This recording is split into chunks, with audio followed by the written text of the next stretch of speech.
ሰላም ፋሚሊ እንደምን አላችሁ? በዛሬው ቪዲዮ የምናየው ከባለፈው የቀጠለ ፓርት 2 የማኔጅመንት ዲፓርትመንቶች ጥር 27 2017 ላይ ኤግዛም የወሰዱትን ጥያቄዎች በዛሬው ቪዲዮ ፓርት 2ን የምንሰራ ይሆናል።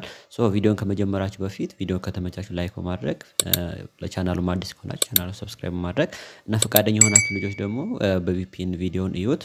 ዛሬ ከ21ኛ ጥያቄ ጀምረን የምናይ ይሆናል ማለት ነው። 21ኛ ጥያቄ event which have the same chance of occurring are the probability A independent event, B dependent event, C equally likely events, D elementary events.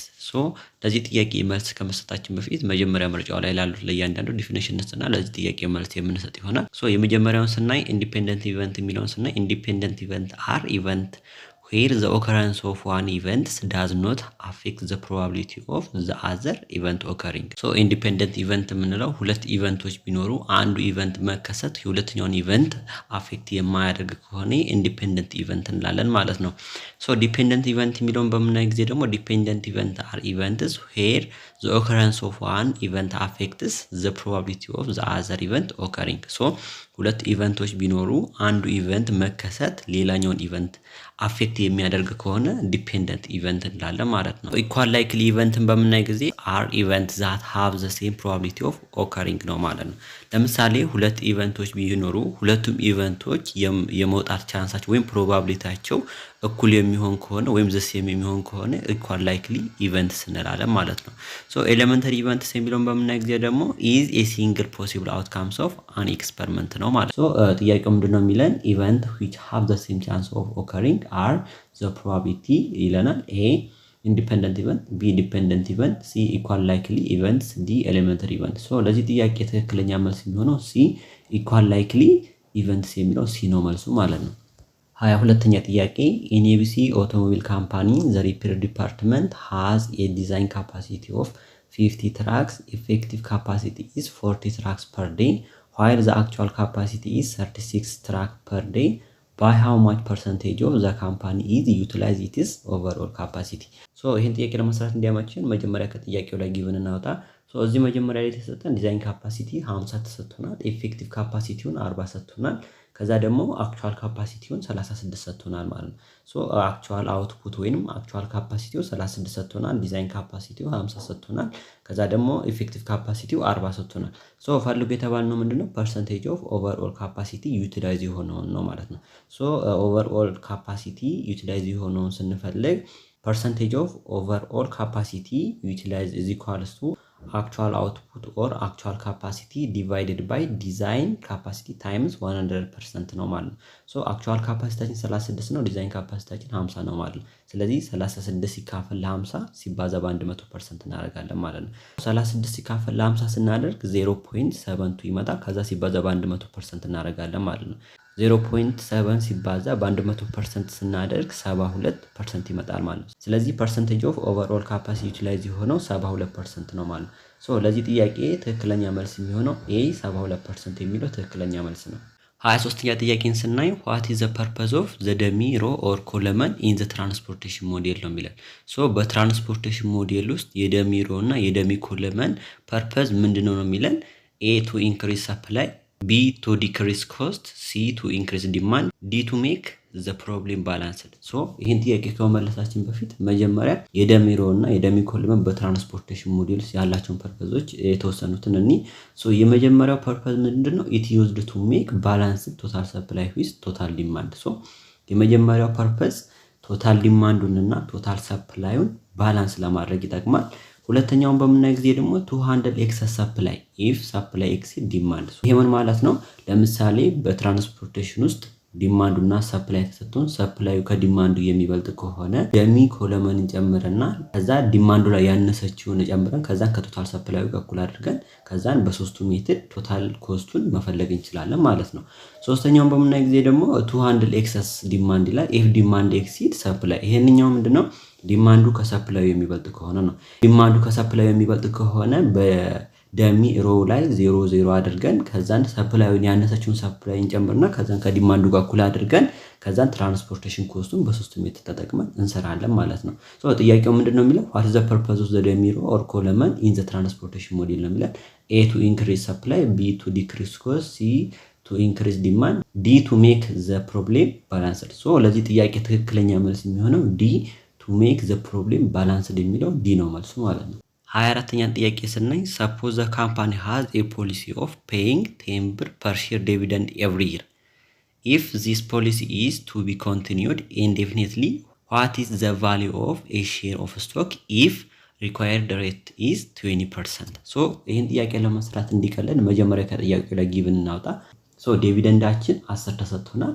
ከዛ ደግሞ required rate of returnናችን ደግሞ 20 ተሰጥቶናል ማለት ነው። ስለዚህ ዲቪደንድ እዚህ ኳለሱ 10 ብር ተሰጥቶናል። required rate of returnናችን 20% ወይንም ከ0.02 ጋር እኩል ይሆናል ማለት ነው። ስቶክ ቫልዩ ነው የምንፈልገው ማለት ነው። ስቶክ ቫልዩን ስንፈልግ ደግሞ ስቶክ ቫልዩ እዚህ ኳለስ ዲቪደንዱ ሲካፈል ለሪኳየርድ ሬት ኦፍ ሪተርን ነው ማለት ነው። ስለዚህ ዲቪደንዳችን 10 ነው፣ ሪኳየርድ ሬት ኦፍ ሪተርናችን ደግሞ 0.2 ነው ማለት ነው። ስለዚህ 10 ሲካፈል ለ0.2 ስናደርግ 50 ብር ይመጣል ማለት ነው። ስለዚህ ስቶክ ቫልዩአችን ስንት መጣል? 50 መጣል ማለት ነው። ለዚህ ትክክለኛ መልስ የሚሆነው ሲ 50 ብር የሚለው ትክክለኛ መልስ ነው ማለት ነው። 25ኛ ጥያቄ የዲጀነሬት ሶሉሽን ኢን ሊነር ፕሮግራሚንግ ኦከርስ ዌን። ጥያቄው ምንድነው የሚለን ዲጀነሬት ሶሉሽን በሊነር ፕሮግራሚንግ ውስጥ ኦከር የሚያደርገው ወይም የሚከሰተው መቼ ነው የሚለን። ኤ there are too many constraints, B the optimal solution whose value at least one basic variable is 0, C there is no visible region, D the optimal solution whose value of all basic variable is non-zero.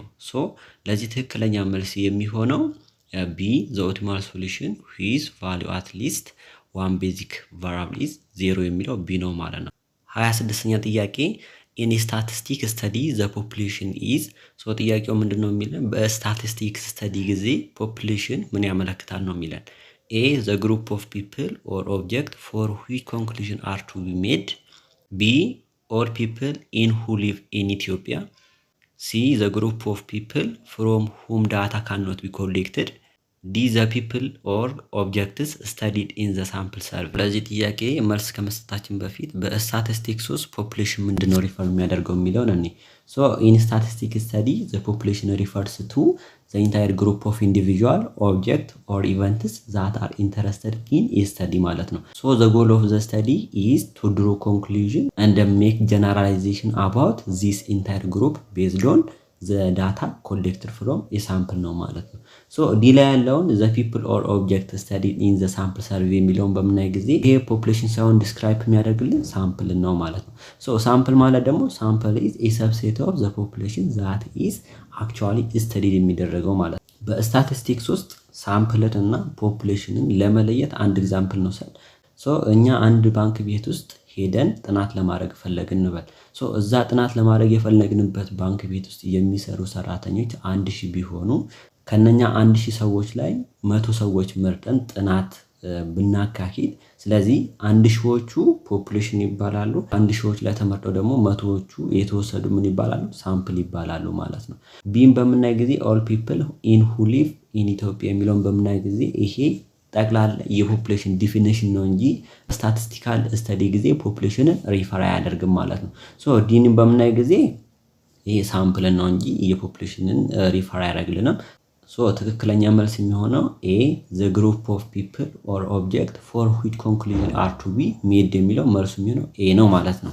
27ኛ ጥያቄ when goods can be produced more cheaply in one country than in another, the first country is said to have an dash over the other country.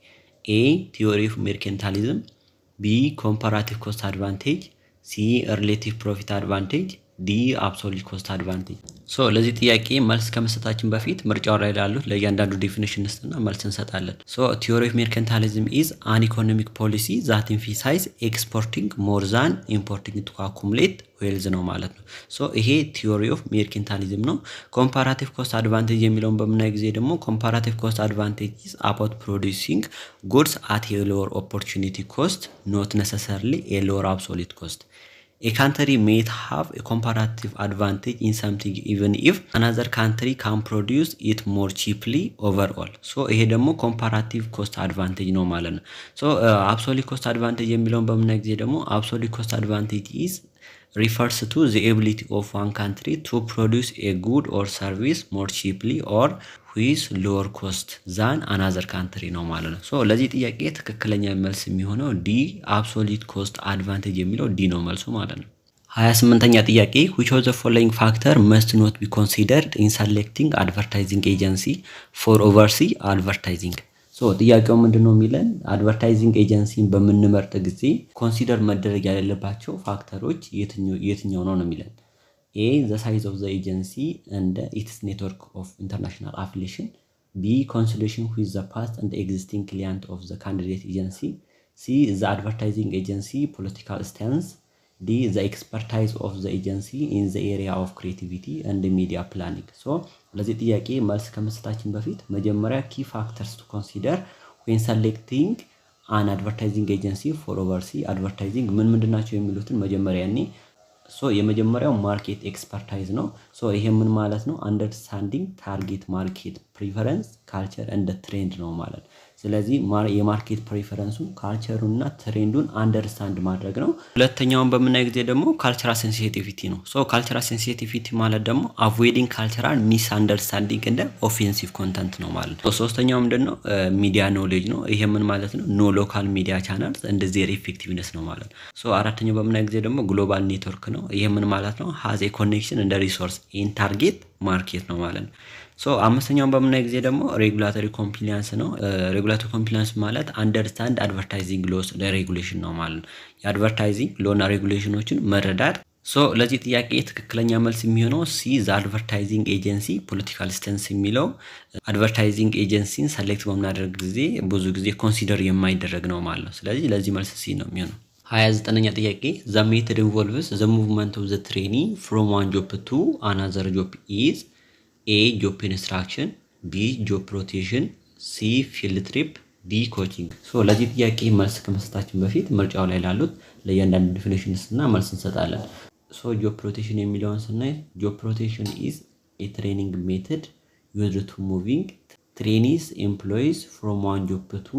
another with organization ነው ማለት ስለዚህ አንድ ትሬኒ ሆኖ ወይም አንድ የሰለጠነ ሰራተኛ ከአንድ ስራ ወደ ሌላ ስራ እየቀያየርን ስናሰራ ይሄ ምን ይባላል ጆብ ሮቴሽን ተብሎ ይጠራል ማለት ሶ የጆብ ሮቴሽን ፐርፐዝ ምንድነው the purpose is to provide them with a broader understanding of different function develop a wider range of skill and increase their versatility ነው ማለት ነው ሶ የመጀመሪያው ዲፈረንት ፋንክሽኖችን አንደርስታንድ እንዲያደርግ እና በተጨማሪ ደግሞ ብዙ ስኪሎች እንዲኖሩትና versatility-ን ኢንክሪዝ ለማድረግ ነው ማለት ነው ጆብ ሮቴሽን ዋና አላማው ማለት ነው ሶ ጆብ ኢንስትራክሽን የሚለውን በመናይ ጊዜ ጆብ ኢንስትራክሽን is a method where the trainer directly show the trainee how to perform a specific task or job ነው ማለት ስለዚህ አንድ የሰለጠነ ሰራተኛ አለ ስፔሲፊክ የሆነ ታስክን እንዴት እንደሚሰራ ማሳየት ማለት ነው ጥያቄው ምንድነው የሚለው the method involves the movement of the trainee from one job to another job ነው የሚለው ሶ ለዚህ ጥያቄ ትክክለኛ መልስ የሚሆነው B